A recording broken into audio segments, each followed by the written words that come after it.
Hello, everyone. Thank you for joining us this afternoon. Today, we have with us Mr. Sarath Dantu from Brunel University, London. Mr. Sarath did his master's and PhD in computational biophysics in the UK and holds a good experience as project manager with reputed organization. Currently, he is working as associate lecturer in Department of Computer Science at Brunel University, London. Today, he'll be discussing on the application of data science techniques in biology. And now, without further ado, I would request Sarat to start with this session. Over to you, Sarat, and thank you for joining us today.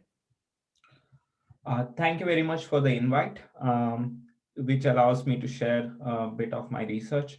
Um, Today, first of all, good afternoon, and I hope everyone and your family members are doing well in these tough times.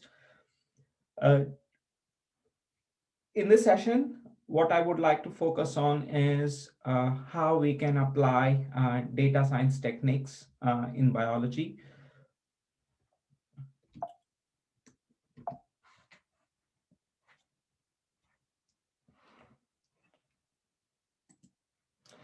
So, we live in a very nice world. It has many elements. We In a non-pandemic time, we roam around the world. We do travel a lot. We have governments, we have industries. We need to educate ourselves. We need to do a lot of research, and all of this activity generates a lot of data. And hopefully, in future, we will also be allowed not just to travel across the planet, but maybe in space. And of course, that requires a lot of advancement of science. So, how do we understand this world?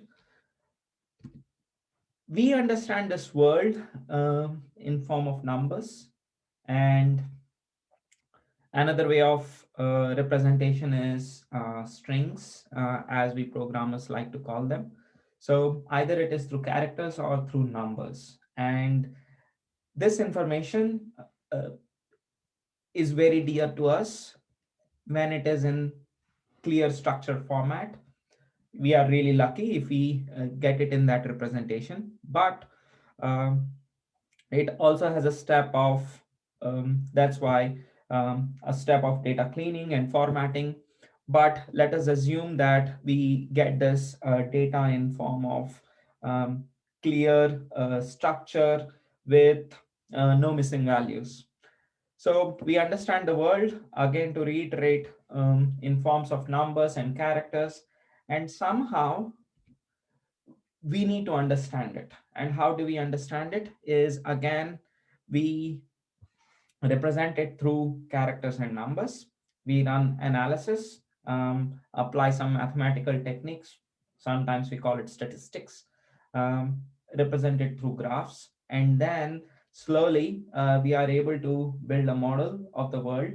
Hopefully, the assumption is that the model we have actually built is very much resembles the world we actually started with. And if not, then there is something wrong with either the input data or the model we have extracted from our input data. So either way, this is a very important step, that is extraction of data. Either we are not um, doing the right kind of observations, getting the right numbers. Assuming that we have that, we have to create a good model that actually represents our world. So this is the basic fundamental of science, that is, to understand something, we make some observations, we apply some statistical or mathematical or other applied science techniques, and then we need to build back the world from which we get this data, and hopefully it matches the data, the world from which we got this data. And if it does not, we repeat this process until we improve our understanding. I hope some of you keep a track of this website and look at what are the emerging technologies,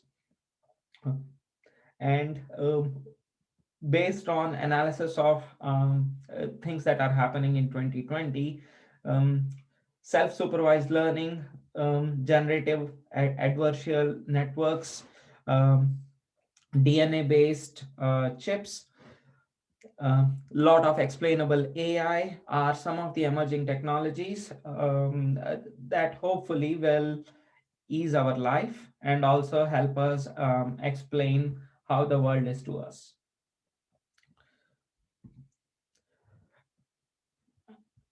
What is the big problem with all this incoming data is all of this, we are getting tons of data. Tons is an underrepresentation of it. We are getting zettabytes of data, which requires a lot of storage. Not only just storage, then we need to build clever algorithms for analysis. We need to transfer this data around, and then we need to have clever algorithms to query this data. And then it also raises the question of how do we actually ethically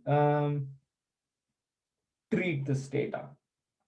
I highlight it in red because that's a very important piece of information. For example, we really don't want Twitter to share all our personal data, though it shares our thoughts with the entire world without our permission. So it is very important how we ethically treat this data.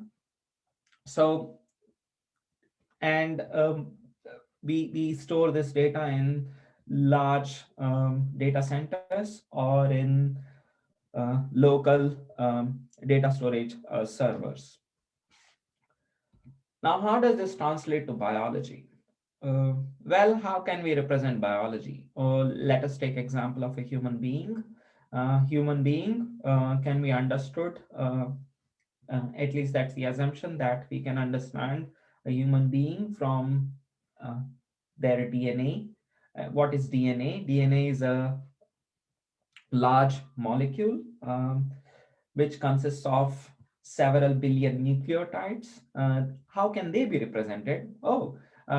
They can be either represented as three-dimensional structures, which I will introduce to later on.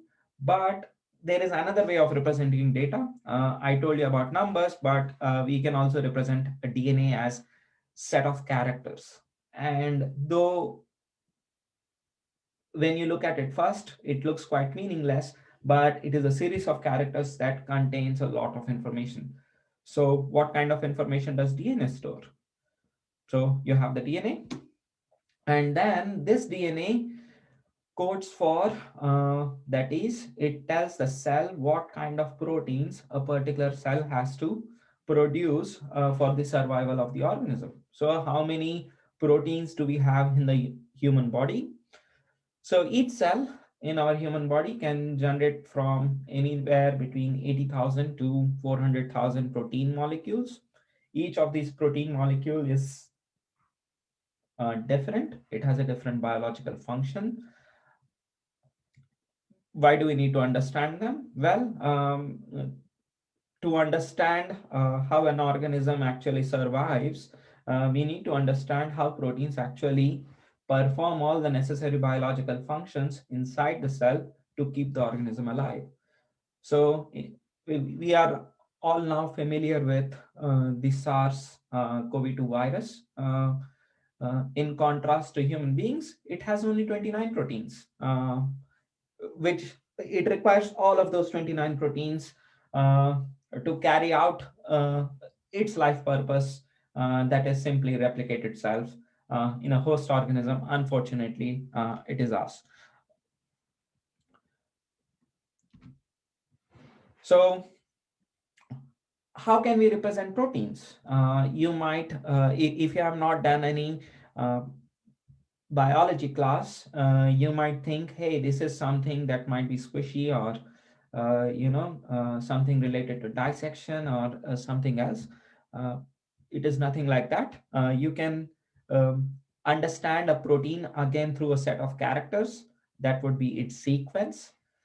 And then, which is one way of understanding a protein. The reality is that this protein actually has a three-dimensional structure. There is a way of representing this three-dimensional structure in ASCII format. And this three-dimensional structure is actually responsible for the biological function. One of the examples would be a catalysis reaction. That is, when you actually have some food, it needs to be converted into glucose, and that glucose has to be processed to generate energy for you. And that is actually done by one particular protein called triphosphate isomerase.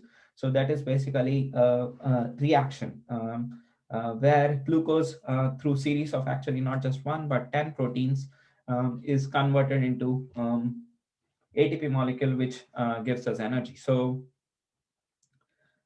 we have thousands of proteins, and these proteins are involved in multitude of functions. I told you that these three-dimensional entities are proteins. They can be represented in ASCII format. ASCII format, for those of you who are not coming from non-programming background, is simply a human readable, editable file. Word document is not in ASCII format, because if you try to just simply open it without the Microsoft processor, you will see gibberish text. Whereas if you open it, this kind of file, which is kind of a PDB file, through normal text pad, then you will see a human readable content. So that's very important. File formats are very important. They dictate how the data is stored, how much storage space it will take, and what kind of a program you have to write to extract data from it. So how can you represent this protein structure? So protein has several 100 to 1,000 atoms. Each atom, for example, the most common atoms in a protein are hydrogens, carbon, nitrogen, and oxygen. And what you see here is there are different elements in this file format. One of the elements, if you look at the atom lines, you will see that it has an index, number 1, followed by N, representing that it is a nitrogen atom.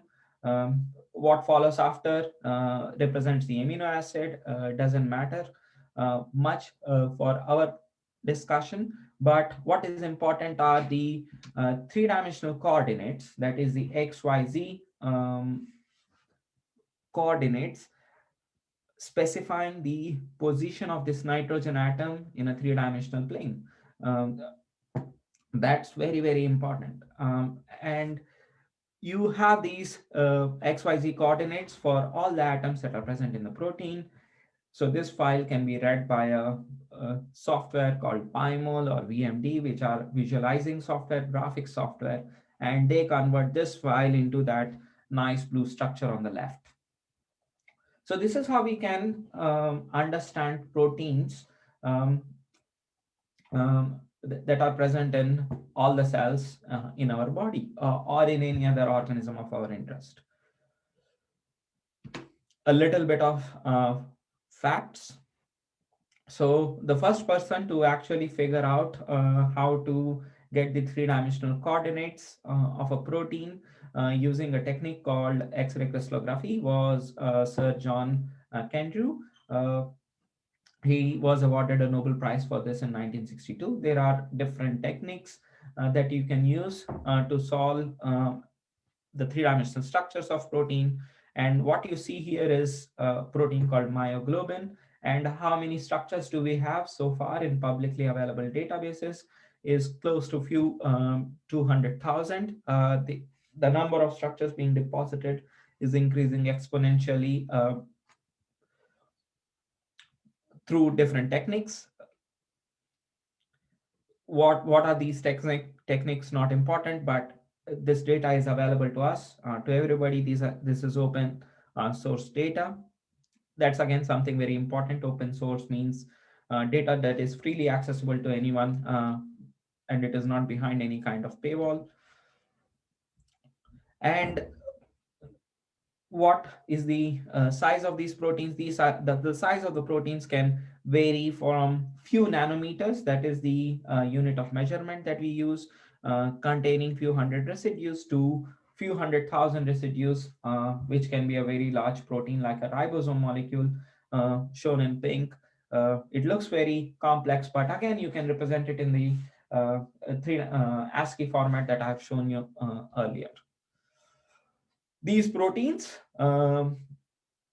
they exist in different conformations. That is, over time, atoms start moving around, and because of a change in position of a single atom, it results in a new conformation which has a different energy value.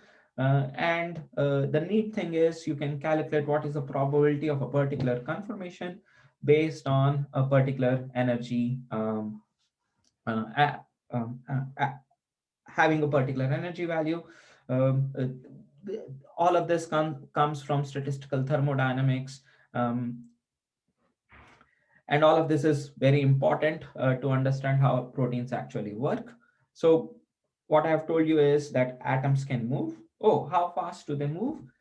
They can move at different time scales, from femtosecond time scales. This is something that we have never experienced, but atomic motions occur at femtosecond time scales. To let's say folding of an entire protein, it occurs at um, time scales in seconds to few hours. And we have different techniques that can look at different time windows and tell us about how these proteins work. So experimentally, we can gather information on events that are occurring at different time scales for proteins, but then we also have theoretical simulations, computational simulations, that will tell us uh, again the same information. And this is how with theory and experiment we can better understand how the biological function um, performed by a particular protein takes place in an organism. So that's very important. So theory and experiment go hand in hand, and that's where computational techniques come into picture. So what is the problem? A protein can exist in infinite number of conformations, close to, I'm calling it infinite because I cannot really count the number of conformations that can exist. Experimentally, we can access or see a few of these conformations, but in actual reality, we have um, way too many conformations, more than we can count. So coming back to again, what is the challenge? Let's say a single confirmation can be represented in one file, and the format of the file, it has 9 to 10 columns, um, and few thousand lines. Then I have told you that in reality we have, let's say, 10 to the power of 12 confirmations. Theoretically, using computational techniques, we are only able to access few million confirmations. So if a single file, you need a million files to actually understand the physics of how a protein works. And each file, if it takes few megabytes of space, you end up with few gigabytes of storage. Um, and how long does it take to generate all these confirmations? Well, you need specialized computational facilities like Archer, Jade. In India, we have CDAC Param in Pune, with a few thousand. I think CDAC Pune at that time had around 6,000 or so processors. Um, and you take around, let's say, 4 to 10 CPUs and run the simulation for 24 hours to 1 week, and then you end up with a million structures, and that's 10 gigabytes of data. Is that enough? If you ask me, I would say no. For a single protein, for statistically reliable results, you need to have multiple replicas of these simulations. That is, you need um, not just a million, let's say, but actually at least 10 million structures. So that translates to 100 gigabytes of data uh, to start building your model and understand something about the biology of this. To recap, what did we learn? So a protein can exist in multiple conformations. Each conformation can be, let's say, represented by C, has a particular energy value E. Energy of all conformations is not the same, which is something we refer to as degeneracy. And experimentally, we may not be able to access the conformation that actually contributes to the biological function. Not always, but uh, that is what is discussed in the field of structural biology as hidden functional states. They are called as dark states. Maybe a bit of a reference to Star Wars, but so here on the right, just to show you a bit of clarity, I have shown you a protein called triphosphate isomerase, which I was telling you about, which is required for processing of glucose, which exists in two conformations, open conformation and closed conformation, which is based on the blue and green loopy structure. So that is the change in the atoms over there. And you might wonder, hey, well, this simple change, does that is that really significant? Let me tell you, change in few atoms over there totally destroys this conformational change if precisely done, and that can lead to the death of the cell and death of the animal. So um, it's very crucial we understand how this protein works. And of course, people have been at it for a long time. So let me try to put it in a different context. So here I have some movie posters. In my childhood, when I used to walk around or go around the city, you used to see many movie posters. And from that movie poster, you have to decide whether you are going to spend your money to actually pick a movie and see if you are going to be entertained for 2 to 3 hours. So exactly looking at a single structure and then deciding what the biological function is going to be is like picking which movie is going to be good just based on a single poster. It's going to be I think you will definitely understand that not all movies represented over here are good. And just predicting that from looking at a single movie poster is very, very difficult. How about if I give you more than a few movie posters? Can you still tell me what is going on in the entire movie? I don't think so. At least just based on all the movie posters of Interstellar, I couldn't predict, spoiler alert, that Matt Damon was in this movie and he had a critical role to play in it. I'm very sorry if I spoiled this movie for you by revealing that Matt Damon is in that movie, but that movie came out long ago, and if you have still not seen it, I can't really help you. But go and watch it. So, coming back to proteins, just based on a single structure, trying to tell biological function is very difficult. So that's why you need theoretical data along with experimental data to understand the biological function. And how can you do that? So first, you need to build a very nice model of how atoms in a protein actually interact. The physics of this, I'm not going to go over it in this presentation. I just added the slide for um, uh, physics enthusiasts. So we have some equations going in which describe the interaction between all the atoms that are present in a protein. And then we come back to nice file formats. So what do you need to describe? For each atom in the protein, you need to describe what is its mass, what is the partial charge on each atom. So we represent this as a topology file. And then we need to describe the connectivity between all the atoms. That is done through few more files. You see, all these files simply either contain some numbers or some characters. So data science, basically. So one of these lines is actually telling you, for example, let me go to the next slide. I think that's where yeah. So for example, here, the highlighted line is actually telling you that the 18th atom is a carbon and the 19th atom is an oxygen.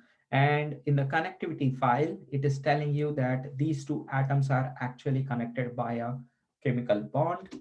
And then how can you to solve that equation over in on the left, you need three values. That is the equilibrium bond distance, that is the r naught value that is present in the parameter file, that is shown as 0.12290, and you need the kij value that is also present in the bond file, that is the parameters file, which is 476 976 kilojoules per mole, and you get the Rij value from the PDB file, and over the course of the simulation this Rij value keeps changing, and then you can actually calculate what is the potential energy of this bond. So how do we run the simulation? The starting coordinates I told you we get from the PDB file. Uh, we had nice potential energy function from which you can calculate the interaction energy matrix over all the atoms. And then from that, based on Newtonian dynamics, we can extract the forces between all the atoms. And from the forces, you can kind of predict what would be the how the atoms would move in short amount of time, roughly speaking. And you can save those coordinates. You can repeat this cycle and generate your million structures. All of this is done on either CDAC Param or in UK we have Archer 2 supercomputing facility. And then now we come to the data analysis part. So how do we analyze this data? So I told you that a protein is a set of few thousand atoms. Each of them can be represented by a sphere. So I told you at time t delta t, at time t, that is the configuration of the atoms. And after a small time step, that is delta t, you might have noticed in this picture that the location of the blue spheres and the orange spheres has changed a little bit. And then again at n delta t time, again the atoms have moved around a bit. So you can monitor these distances. So how do you do this? So you have to write or use existing piece of software to calculate the distances and the distance matrices between these atoms. And then you can also extract the interaction energy between these atoms. So now you have these two variables as vectors. What can you do? You can do exploratory data analysis. That is, you can calculate all sorts of neat statistical properties, mean, median, mode, calculate how the distance distributions look like, whether they are unimodal distribution, whether they are bimodal distribution, whether your graph is shifted a little bit to the left or a little bit to the right. And then you would like to know which distances have actually significantly changed or have not changed at all by employing statistical analysis methods. And then you may not want to look at all the atoms because let's say you have 1,000 atoms in your protein simulation.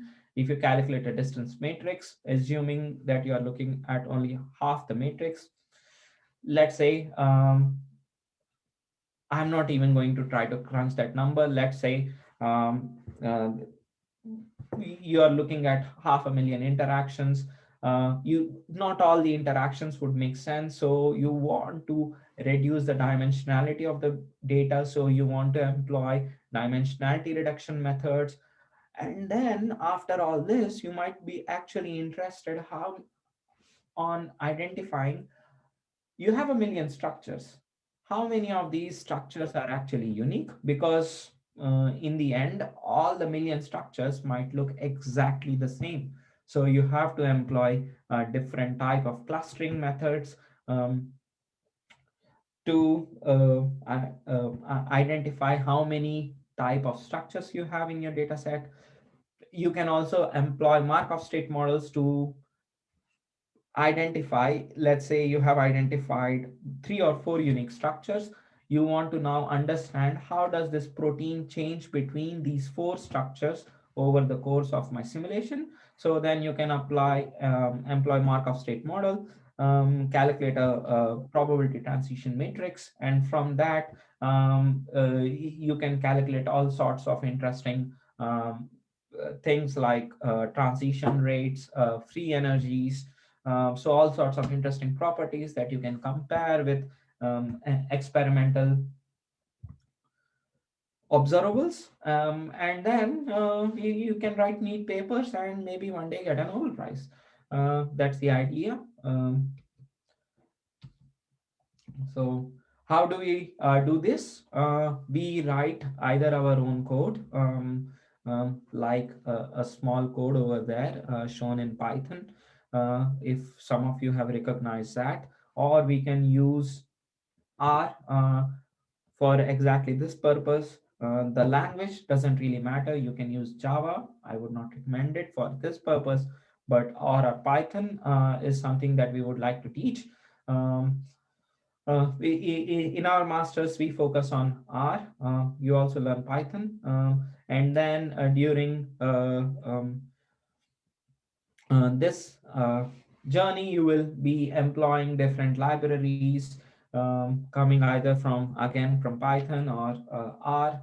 Um, then after you have developed your software, you would like to put it up on places like GitHub so that you can showcase it to your employers, to show how your cool programming skills, or share your cool software with the rest of the world.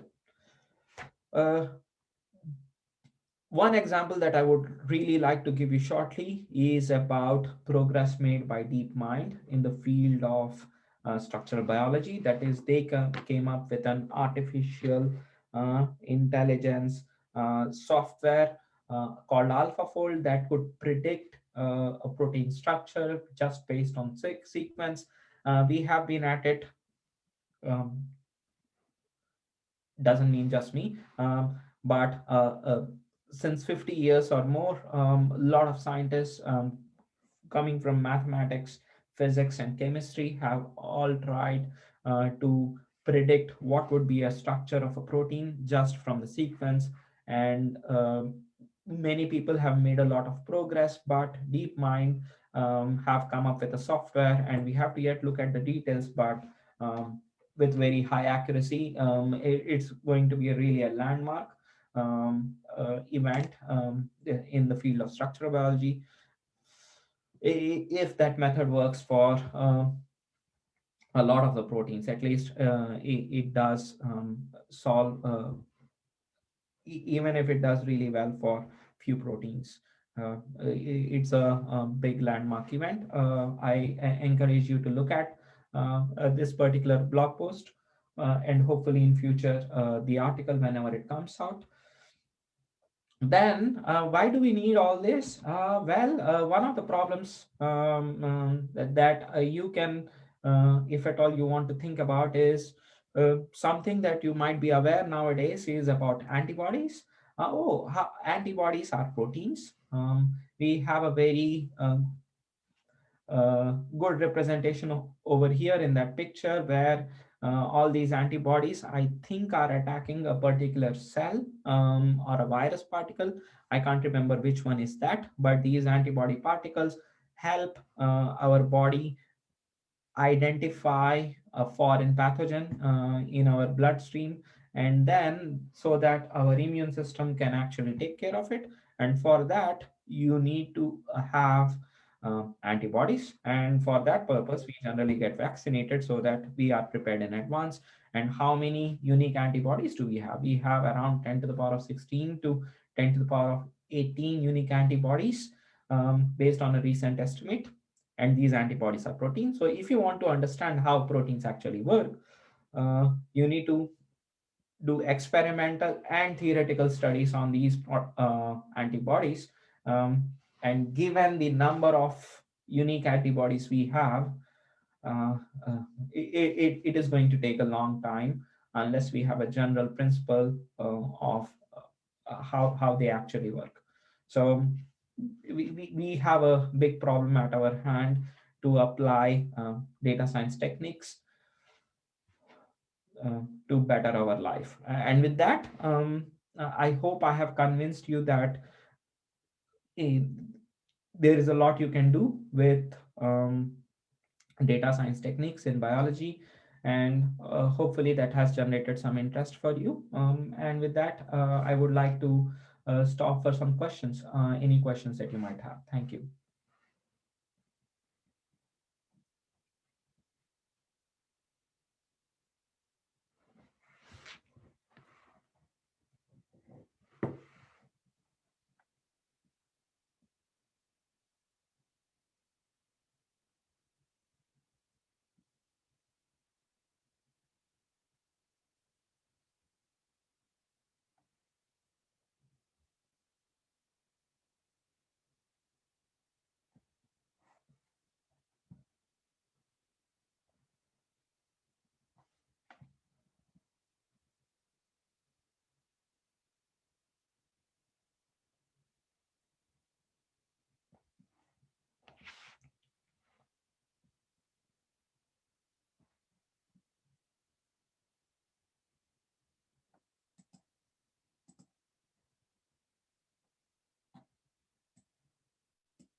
Hi, Sharath.